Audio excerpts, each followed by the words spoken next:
열왕기하 15장 1절로부터 봉독하겠습니다. 이스라엘 왕 여로보암 제27년에 유다 왕 아마샤의 아들 아샤랴가 왕이 되니 그가 왕이 될 때에 나이가 16세라. 예루살렘에서 52년간 다스리니라. 그의 어머니의 이름은 여골리아라. 예루살렘 사람이더라.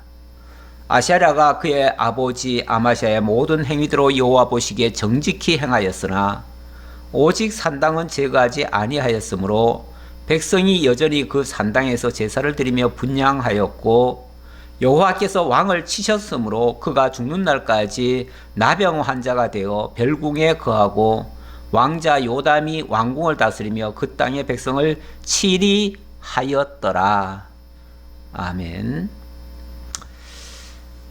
15장에 들어와서 이스라엘 왕 아마샤의 아들 아샤랴가 왕이 되었다, 이렇게 얘기를 합니다. 이 아샤랴가 왕이 될 때에 나이가 16세고 52년간 다스렸다, 이렇게 얘기합니다. 52년간 다스렸다. 자, 이렇게 서두에서는 참 잘 된 것 같은 느낌입니다. 3절에서도 보니까 아샤랴가 그의 아버지 아마샤의 모든 행위대로 여호와 보시기에 정직히 행하였으나, 물론 끝에 하였으나 라는 말이 있기는 하지만 어쨌든 정직했다라는 말까지 나왔지요. 그러면 비교적 이 왕은 선한 왕이었습니다. 그런데 오직 산당은 제거하지 않았다.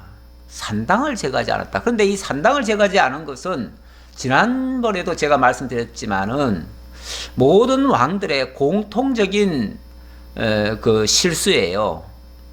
근데 산당을 왜 제거하지 않을까에 대한 제가 이유를 지난번에 그렇게 말씀드렸습니다. 왕이 어찌 보면 백성들 앞에 자기를 좀 드러내고 싶은데, 자기 업적을 좀 증거하고 싶은데, 백성들하고 직접 만날 수 있는 그런 장소가 어찌 보면 산당이라고요. 그래서 산당에서 내가 이렇게 하나님을 잘 섬기고 있다라는 것을 백성들한테 보여주고, 그리고 백성들, 그 산당에는 백성들도 오거든요. 오니까 그 백성들 앞에서 뭔가를 그럴듯하게 보이고 싶은 거죠.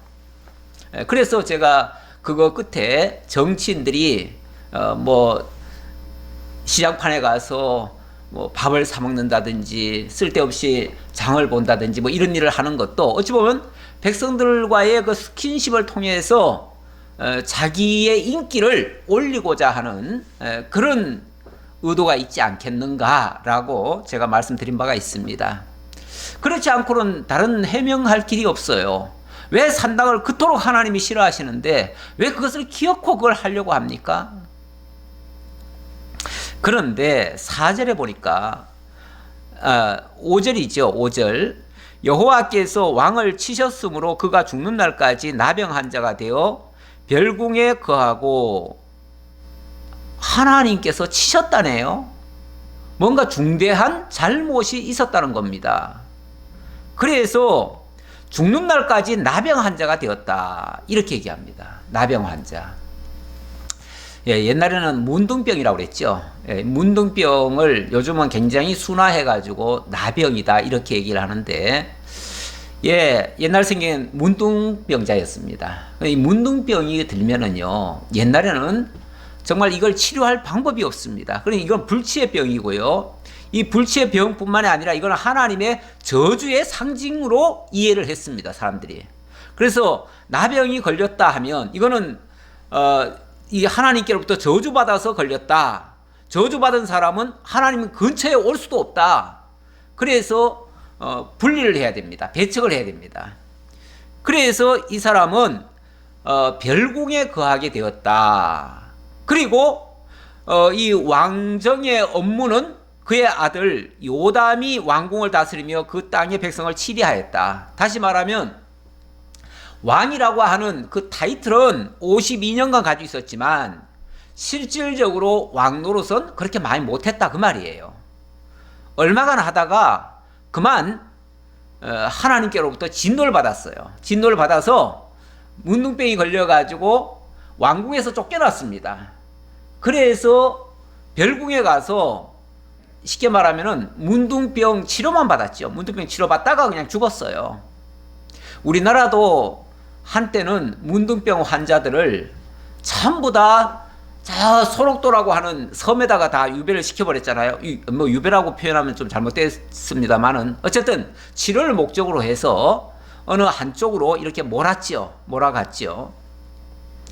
왜냐하면 일반인들 근처로 오면 일반인들에게 전염되면 큰일 나니까요. 그래서 국가에서는 어쩔 수 없이 뭐 불가피한 측면이 있기는 해요. 그래서 문둥병이 걸리면은 반드시 격리를 시킵니다.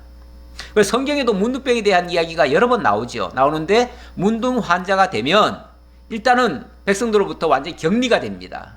격리가 돼서 일체 만날 수가 없어요. 그래서 나중에 하나님께서 온전케 하면 물론 나올 수가 있기는 하지만 그 온전케 된다는 게 거의 불가능입니다. 그래서 일평생 격리가 돼가지고 별궁에 격리가 돼가지고 그렇게 살다가 끝났다 그 말이에요. 비극적인 왕이 돼버린 거예요.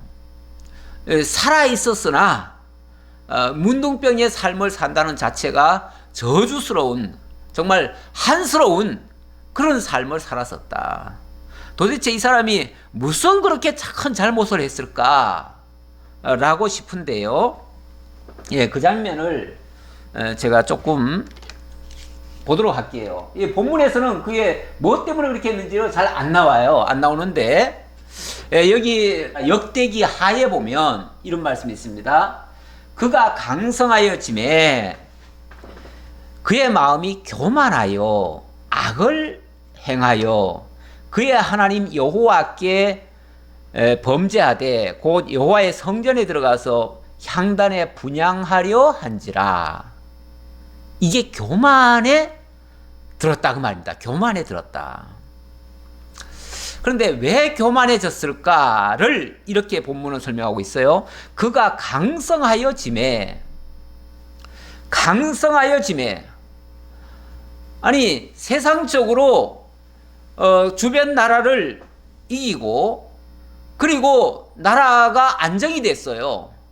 안정이 되면 좋은 거 아닌가요? 영토를 더 확장하면 좋은 거 아닌가요? 그런데 이 아세랴를 역대기 하에서는 우시야라고 얘기를 합니다.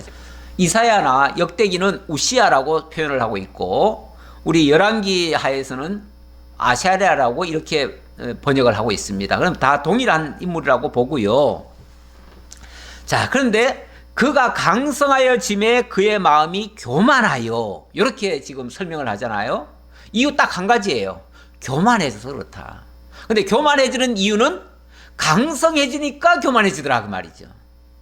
사람이 원래 좀 어려움을 좀 겪거나 일을 해도 잘 안 될 때는요 절대 교만해지지 않습니다. 교만해질래야 교만해질 거리가 없어요. 그런데 무슨 일이든지 하면 돼요. 뭐 모든 사람이 자기 앞에 와서 다 굽신굽신 거래요. 그러면은 이게 교만해집니다. 교만해지면요 이 마음으로 악한 생각이 들어요. 다시 말하면 자기 위에 아무도 없는 거예요. 이 교만한 사람의 특징이 그거 아닙니까? 자기 외에는 자기가 최고예요. 그러니까 자기가 항상 최고고 세상은 자기 중심으로 돌아가는 것 같고 그래가지고 나중에는 하나님도 의식하지 않아요. 뭐 하나님 이름을 내세우기는 하겠죠. 뭐 무슨 또 일을 할 때 하나님을 위한다고 하기는 하겠죠. 그런데 정작 하나님을 위하는 게 아니라 자기를 위해서 하나님을 이용하는 거죠. 이게 이제 위험한 거죠.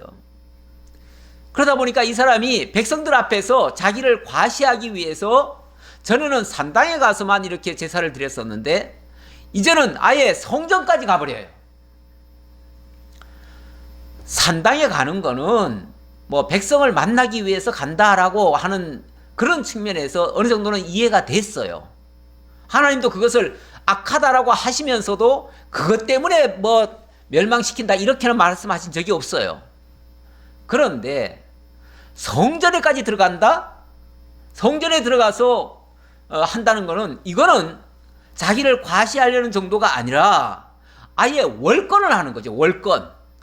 월권이라고 하는 것은 제사장, 원래 성전 제사라고 하는 것은 하나님께서 특별하게 레위 자손들에게 그 권한을 주셨고, 레위 자손 중에서도 특히 제사 드리는 것만큼은 아론의 그 자손들, 아론의 자손들만이 유독 들어갈 수 있도록 허락을 하신 겁니다.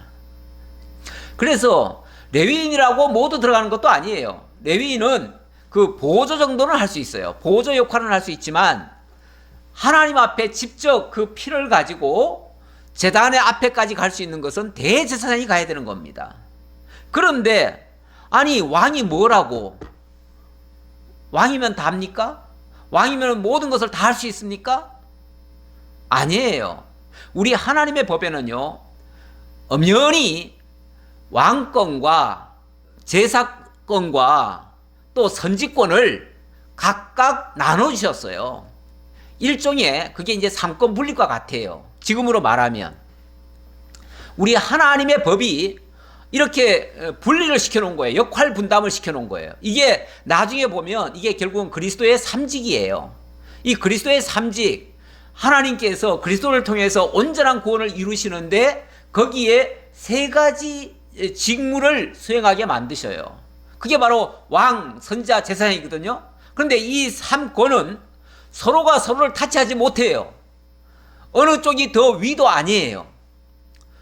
어찌 보면 그 모든 역할들이 합력해서 온전히 그리스도를 증거하는데 사용이 되어져요. 그래서 당연히 역할이 분담되어져야 됩니다. 그래서 성전 제사만큼은 왕이 타치하면 안 돼요. 그런데 이 사람이 성전에 들어가서 제사를 드렸어요. 분향을 하려고 하는 거예요. 이거는 막아야 되거든요. 그래서 그 당시 대제사장 아사랴가 그 자기 아래에 있던 일반 제사장 80명을 데리고 성전으로 급히 쫓아갔습니다. 왜냐하면 이제 보고가 왔을 거 아닙니까? 지금 이 아사랴 왕이 지금 성전에 들어가 가지고 제사를 드리려고 합니다. 그러니까 대제사장이 그 소리를 듣고 깜짝 놀래 가지고 이걸 빨리 막아야 된다 해가지고 자기 혼자 들어가서는 이게 제어가 안 되니까, 그래서 제사장 80명을 데리고 성전 안으로 들어갔습니다.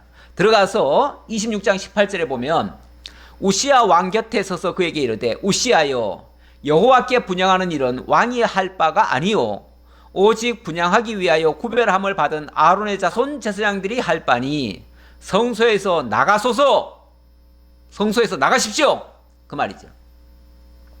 왕이 범죄하였으니 하나님 여호와에게서 영광을 얻지 못하리이다.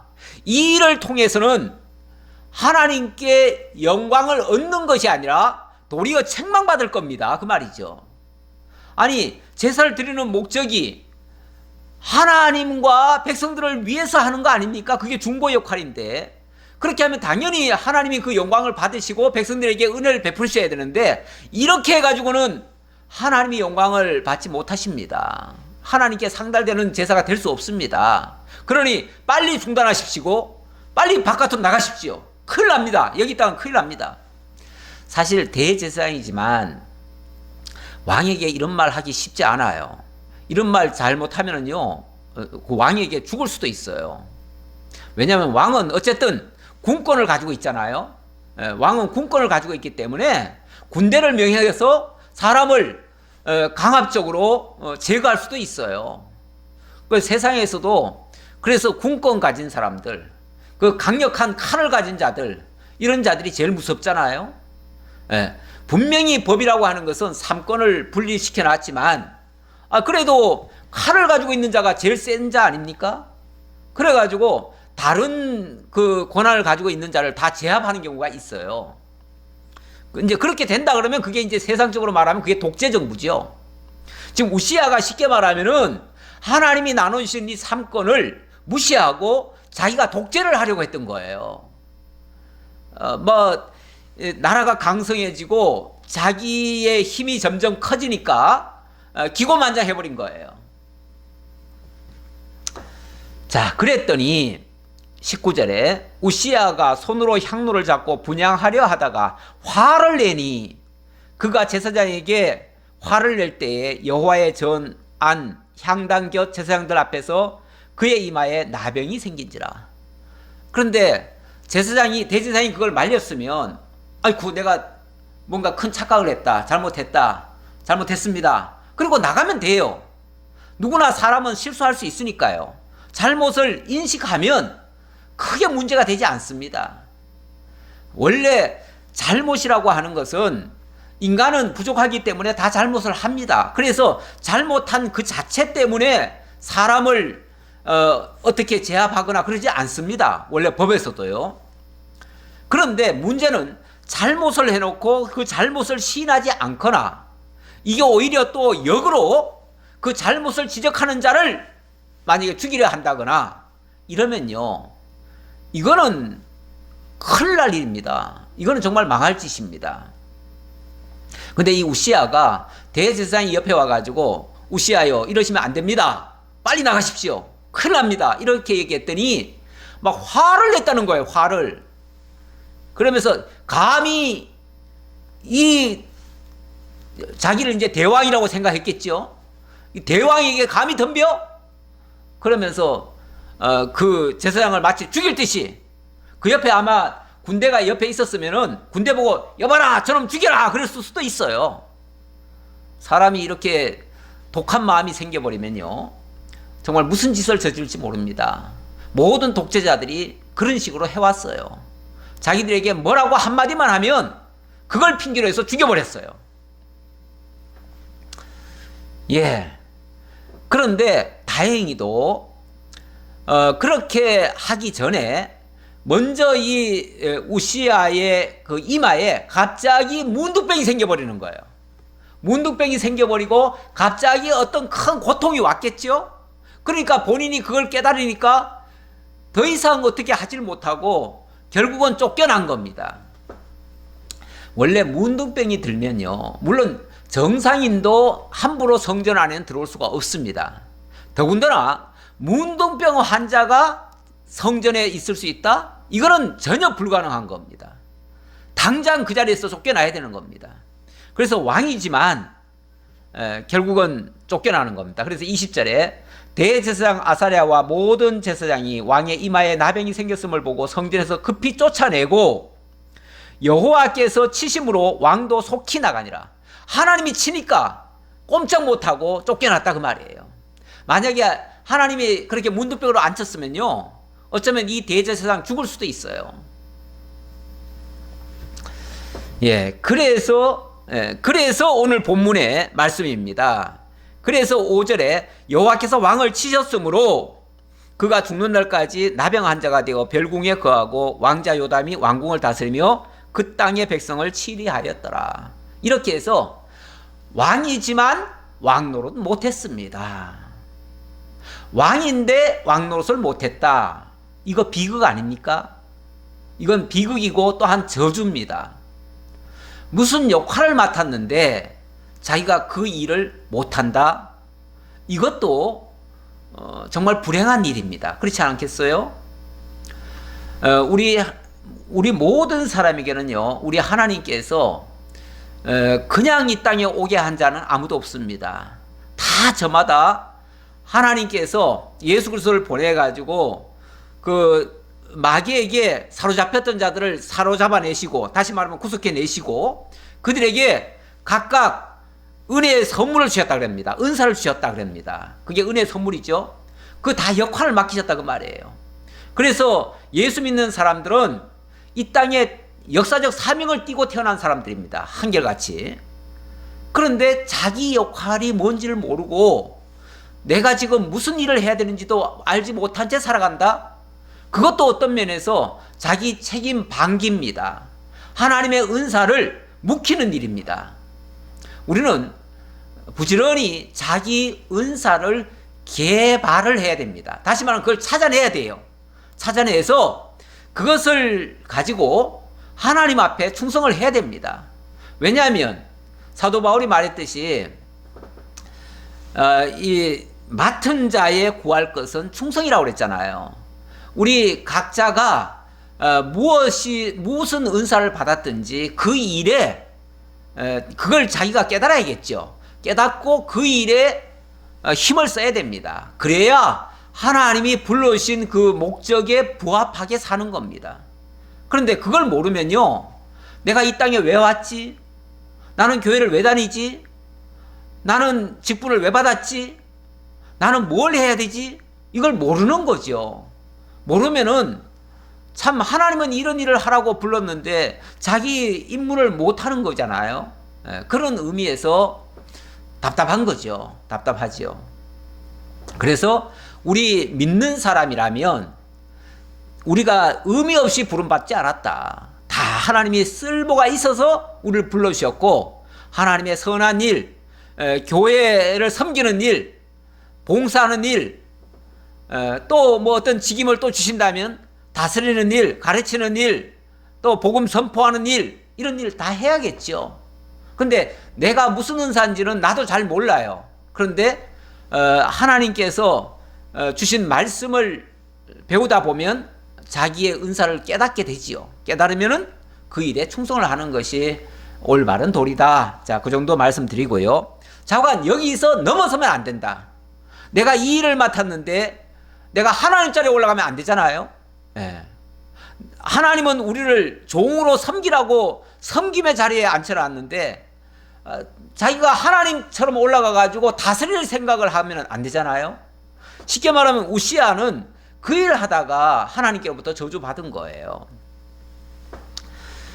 아샤랴의 남은 사적과 행한 모든 일은 유다왕 역대지략에 기록되지 아니하였느냐. 아샤랴가 그의 조상들과 함께 자매 다윗성에 그의 조상들과 함께 장사되고 그의 아들 요담이 대신하여 왕이 되리라.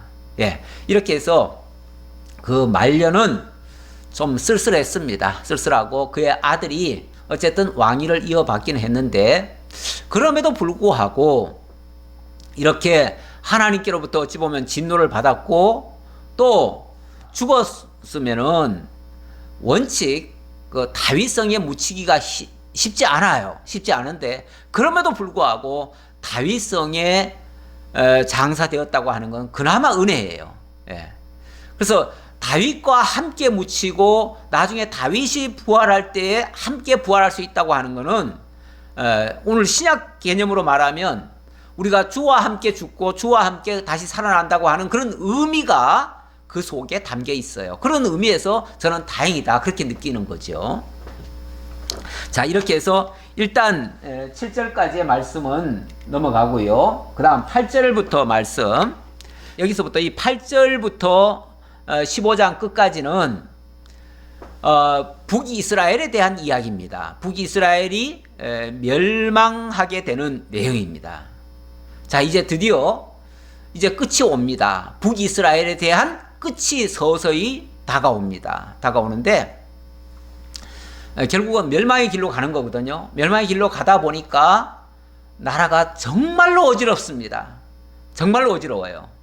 제가 지금 8절로 12절의 말씀을 북이스라엘 왕 스가랴를 살룸이 죽이고 왕이 됐다 이렇게 지금 표현을 해놨는데, 죽이고 계속 쿠데타가 일어납니다. 계속. 이거 비극입니다. 너무너무 비극이에요. 한 나라가 물론 잘할 수도 있고 못할 수도 있습니다. 어떻게 계속 선한 왕만 나오겠습니까? 좀 잘못하는 사람도 있겠지요.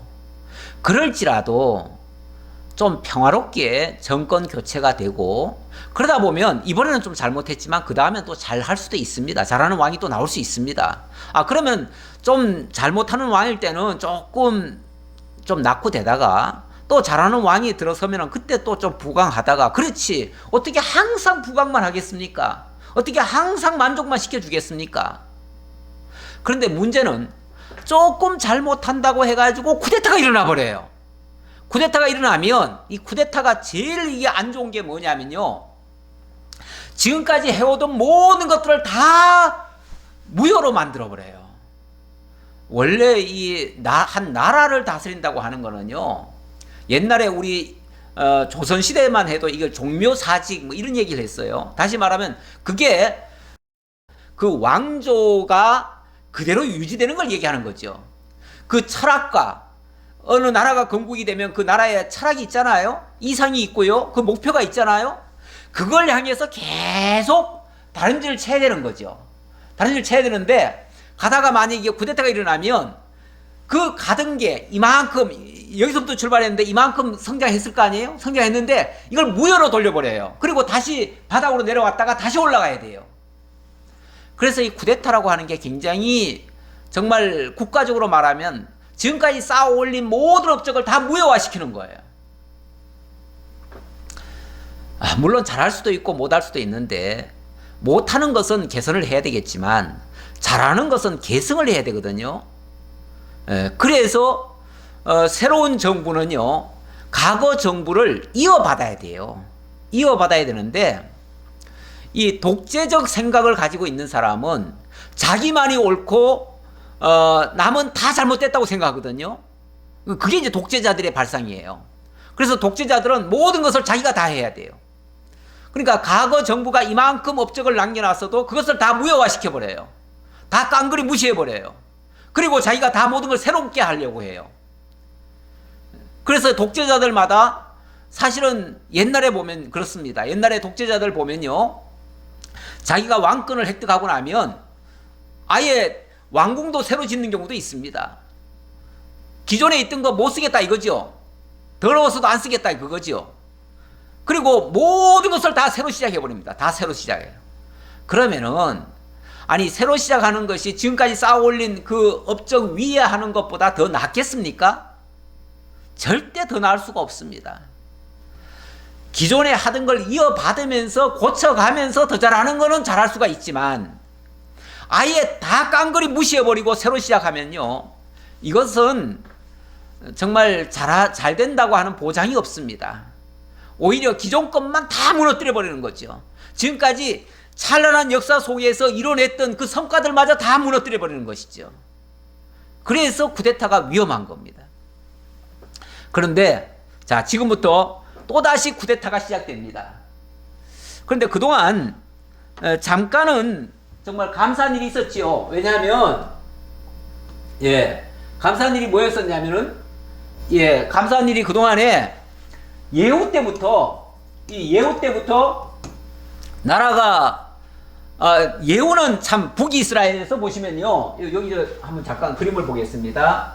여기 그림을 보시면 이게 북이스라엘의 역대 왕조입니다. 왕조인데 전부 다 평가가 악입니다. 전부 다 악. 전부 다 악으로 돼 있는데 유일하게 중간에 선하다고 하는 왕이, 물론 이 예후도 완전한 선한 왕은 아닙니다.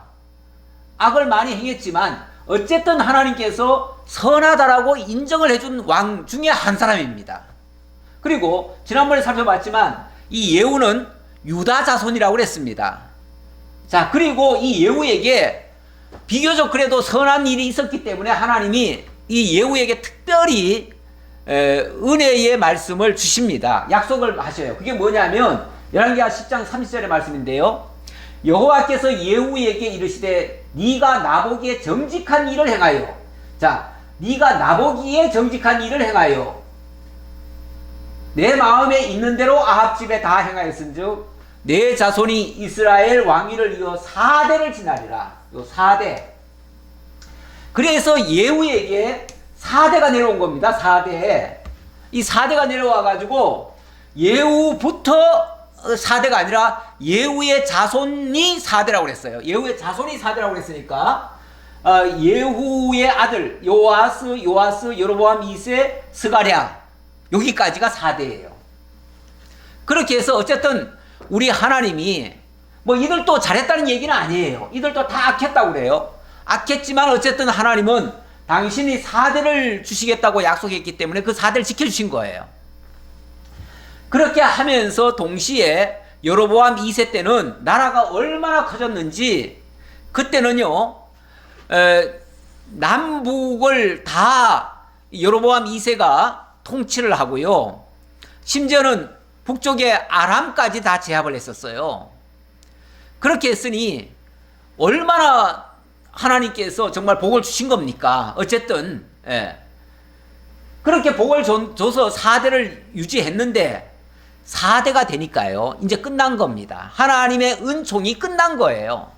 끝나니까 무슨 현상이 발생하는가? 자, 8절 다시 읽겠습니다. 유다의 왕 아샤랴의 제38년에 여로보암의 아들 스가랴가 사마리아에서 6달 동안 이스라엘을 다스리며 그의 조상들의 행위대로 여호와 보시기에 악을 행하여 이스라엘로 범죄하게 한 느밧의 아들 여로보암의 제에서 떠나지 아니한지라.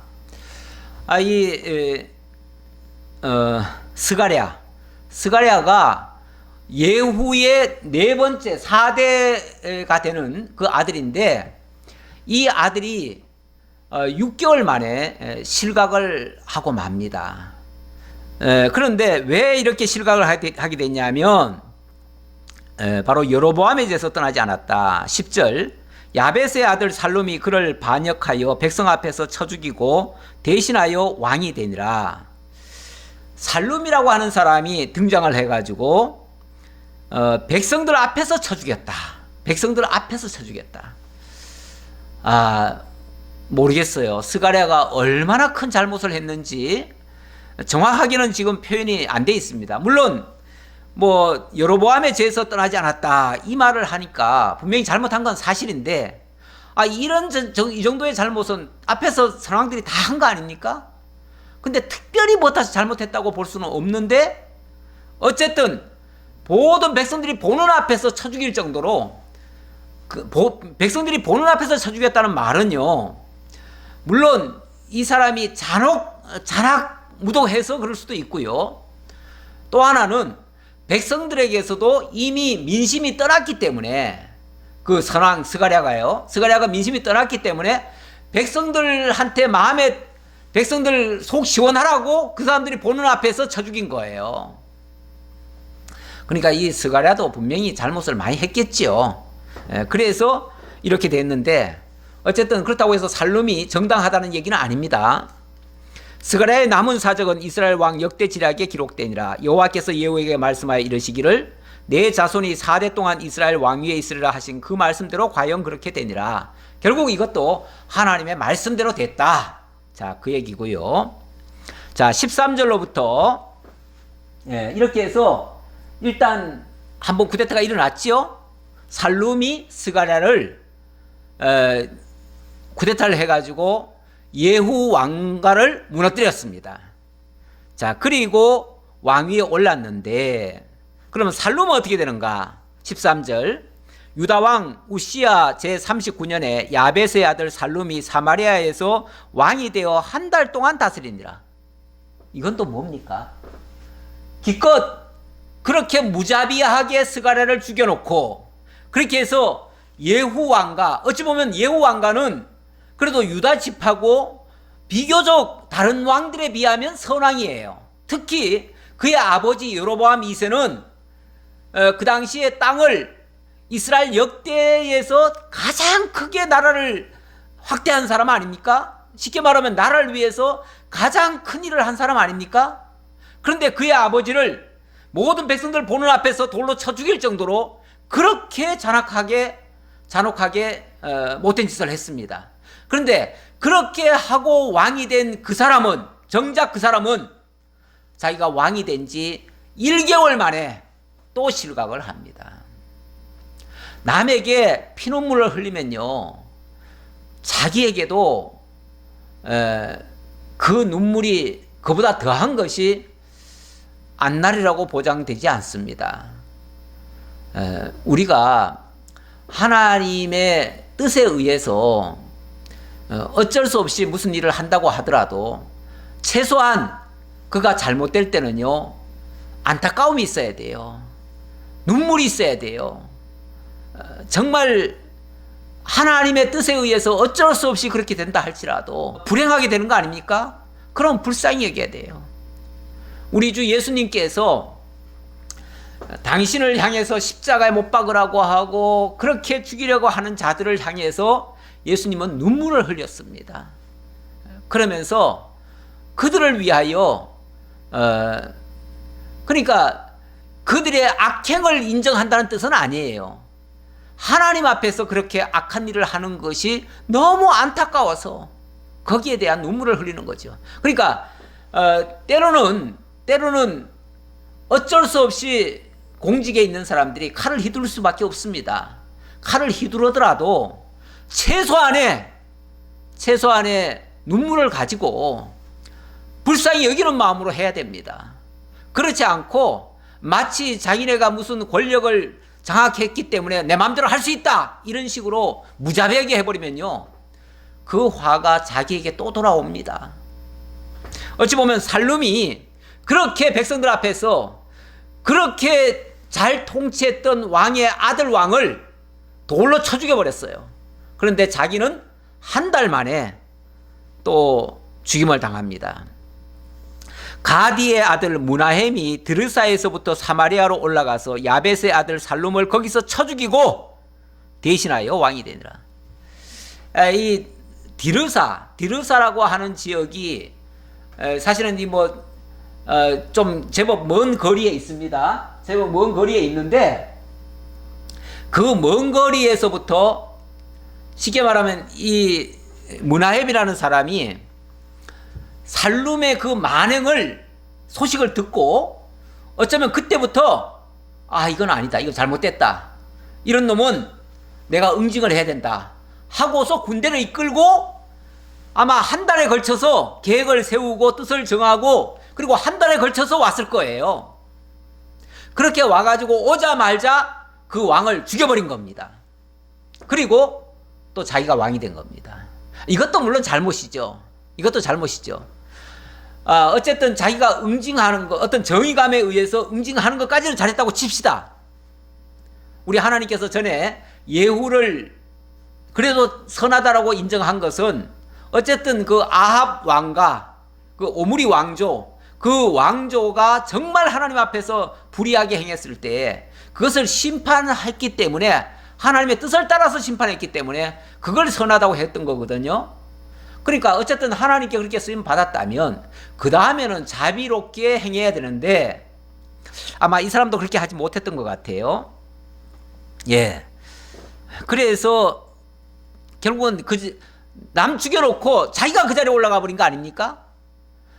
만약에 선한 목적으로 했다 그러면요, 정의감에서 불타서 했다 그러면은 그렇게 자기가 일을 처리하고 나서는 자기가 그 왕 위에 올라가면 안 되죠. 자기가 올라가지 말고 정말 그 예후의 자손 가운데서 누굴 찾아가지고 그를 왕 위에 올려야겠죠. 그게 맞겠죠, 하려면은. 근데 자기가 왕이 돼버렸어요. 그러니까 이 사람도 옳지는 않다, 이렇게 이해할 수 있고요. 15절 살룸의 남은 사적과 그의 반역한 일은 이스라엘 왕 역다시락에 기록되니라. 그때 무나헴이 드르사에서부터 와서 딥사와 그 가운데 있는 모든 사람과 그 사방을 쳤으니 이는 그들이 성문을 열지 아니하였으므라. 그러므로 그들이 그곳을 치고 그 가운데 아이벤 부녀를 갈랐더라. 자, 이 무나헴의 악행, 자, 정의감에서 왔다고 칩시다. 그러면은 방법도 좀 정의롭게 해야겠죠. 근데 그게 아니고요, 성문을 열라 해놓고 성문을 안 여니까 강제로 문을 떼고 들어가 가지고는 닥치는 대로 다 죽였는데, 심지어는 어떤 사람까지 죽였냐면은 아이벤 여인의 배까지 갈라가지고 죽였다. 이거는 너무너무 무자비한 거 아닙니까? 아무리 정의의 이름으로 일을 한다고 해도 무자비하게 하는 것은 옳은 게 아닙니다. 많은 사람들이 얘기할 때요, 나는 이거 정의 위해서 해, 이렇게 말합니다. 근데 정의 위해서 한다면은 과정도 정의로워야 되는 겁니다. 그렇잖아요? 정의를 위한다고 하면서 과정을 불의의 방식으로 하면 되겠습니까? 안 되는 거죠. 목적이 선하면 과정도 선해야 되는 겁니다. 목적만 선하면은 어떤 방법도 괜찮다. 이거 마키아벨리즘 사상입니다. 이런 거는요, 목적을 위해서라면 뭐든지 다 할 수 있다는 거 아닙니까? 이거 굉장히 악한 겁니다. 자, 계속 그 얘기 할 수는 없고요. 자, 17절 보겠습니다. 17절로 22절. 이 살룸의 아들 부가히야가 대를 이어 왕이 됩니다. 잠깐만요. 무나헴의 아들이죠. 무나헴의 아들. 이거 잘못 적었네요. 자, 17절입니다. 유다 왕 아샤랴 제39년에 가디의 아들 무나헴이 이스라엘 왕이 되어 사마리아에서 10년간 다스리며 여호와 보시기에 악을 행하여 이스라엘을 범죄케 한 느밧의 아들 여로보암의 죄에서 평생 떠나지 아니하였더라. 왕은 바뀌었지만 더 잘한 건 하나도 없습니다. 더 잘한 건 없고 여전히 똑같은 짓을 하면서 그렇습니다. 사람이요, 뭘 잘못하는, 남의 잘못에 약점을 잡고 남을 질책하고 남을 탓하기는 쉽습니다. 그런데 그러면 그 사람을 그렇게 해가지고 타도를 했다고 칩시다. 그러면 자기는 더 잘할 수 있을까? 더 잘하면 괜찮을 수도 있어요. 근데 자기도 똑같은 짓을 합니다. 우리 예수님 그렇게 표현했지요. 자기 눈에 들보는 보지 못하고 남의 눈에 티끌은 보고 지적을 한다고요. 예. 사실은 살펴보면 자기의 허물이 더 많을 수도 있습니다. 자기가 부족할 수도 있어요. 그런데 자기의 부족은, 누구든지 자기의 부족은 잘 안 보입니다. 그런데 상대방의 허물은 엄청나게 크게 보입니다. 그래서 상대방을 비난하고 그렇게 하는 거거든요. 그런데 이렇게 하는 것은 옳지 않다. 자, 19절. 자, 이 무나헴이 이렇게 정직하지 못하고 결국은 똑같은 짓을 하니까 하나님께서는 이럴 때 하나님께서는 진노의 채찍을 보내십니다. 진노의 채찍을. 그러니까 이것도 어찌 보면 진노를 하신다. 이거 일종의 징계인데요. 징계는 하나님의 사랑의 매입니다. 사랑의 매예요. 사랑의 매는 나쁜 건 아니에요. 그런데 당하는 사람은 아프지요. 자, 19절입니다. 아수르 왕 불이 와서 그 땅을 치려하며, 예, 아수르 왕의 이름이 불입니다. 예, 이 불이 와서 그 땅을 치려하며 무나헴이 은 1000달란트를 불에게 주어서 그로 자기를 도와주게 하므로 나라를 자기 손에 굳게 세우고자 하여. 자, 하나님이 이 무나헴 정신 차리라고 아수르를 동원을 했습니다. 아수르.